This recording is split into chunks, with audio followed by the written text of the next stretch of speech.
कुछ ऐसे तथ्य बताने वाले हैं जो शायद आपको पता भी नहीं होंगे। इन तथ्यों को जानने के बाद आप समझ जाएंगे कि कैसे इस देश की जनता के मन में डॉक्टर अंबेडकर के बारे में भ्रम फैलाने की साजिश रची गई। डॉक्टर भीमराव अंबेडकर का भारत के विकास में जितना योगदान रहा है उतना शायद ही किसी और राजनेता का रहा हो। एक अर्थशास्त्री, समाजशास्त्री, शिक्षाविद और कानून के जानकार के तौर पर अंबेडकर ने आधुनिक भारत की नींव रखी थी और देश उनके इस योगदान को लेकर आज भी जागरूक नहीं है। आपको बता दें कि डॉक्टर अंबेडकर संविधान की प्रारूप समिति के अध्यक्ष थे। उन पर आधुनिक भारत का संविधान बनाने की जिम्मेदारी थी और उन्होंने ऐसे संविधान की रचना की जिसकी नजरों में सभी नागरिक एक समान हो, जो धर्मनिरपेक्ष हो और जिस पर देश के सभी नागरिक विश्वास करें। एक तरह से भीमराव अंबेडकर ने आजाद भारत के डीएनए की रचना की थी। इसके अलावा डॉक्टर अंबेडकर की प्रेरणा से ही भारत के फाइनेंस कमीशन यानी वित्त आयोग की स्थापना हुई थी।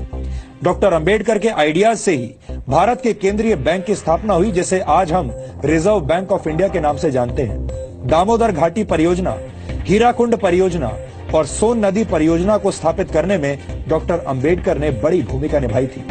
भारत में एम्प्लॉयमेंट एक्सचेंजेस की स्थापना भी डॉक्टर अंबेडकर के विचारों की वजह से ही हुई थी।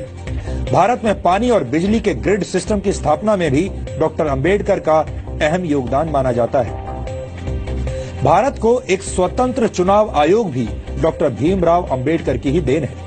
ये वो योगदान है जिन्हें आजादी के बाद की तमाम सरकारों ने हमेशा ही अनदेखा किया है।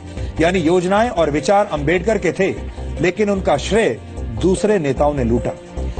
यहाँ हम आपको भारत के पहले प्रधानमंत्री पंडित जवाहरलाल नेहरू और डॉक्टर भीमराव अंबेडकर के बीच चले राजनीतिक शीत युद्ध यानी पॉलिटिकल कोल्ड वॉर के कुछ उदाहरण भी बताना चाहते हैं।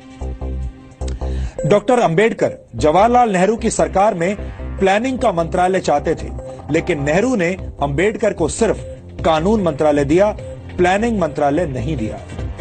डॉक्टर अंबेडकर विदेश और रक्षा मामलों की समितियों में सदस्यता चाहते थे, लेकिन नेहरू सरकार ने डॉक्टर अंबेडकर को ऐसी किसी भी समिति का सदस्य नहीं बनाया। डॉक्टर अंबेडकर नेहरू सरकार की विदेश नीति से असहमत थे। डॉक्टर अंबेडकर हिंदुओं में सामाजिक अधिकार और महिलाओं को संपत्ति का अधिकार देने की बात करने वाले हिंदू कोड को समाज सुधार के लिए जरूरी मानते थे, लेकिन नेहरू सरकार ने अंबेडकर के मंत्री रहते हुए हिंदू कोड को स्वीकार नहीं किया। यहाँ तक कि डॉक्टर अंबेडकर को भारत रत्न सम्मान देने के लिए भी कोई पहल नहीं की गई। उनकी मौत के 34 वर्षों के बाद 1990 में वीपी सिंह सरकार ने उन्हें भारत रत्न से सम्मानित किया, जबकि कांग्रेस ने डॉक्टर अंबेडकर को भारत रत्न से सम्मानित करने के लिए कोई कदम नहीं उठाया। अब आप समझ गए होंगे कि बाबा साहेब डॉक्टर भीमराव अंबेडकर से जुड़ी तमाम सच्चाइयों को हमसे और आपसे कैसे दूर रखा गया है।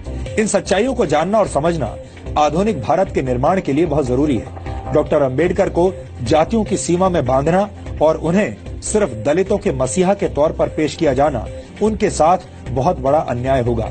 इसीलिए आज हम डॉक्टर अंबेडकर के मूल विचारों को आपके लिए डिकोड कर रहे हैं।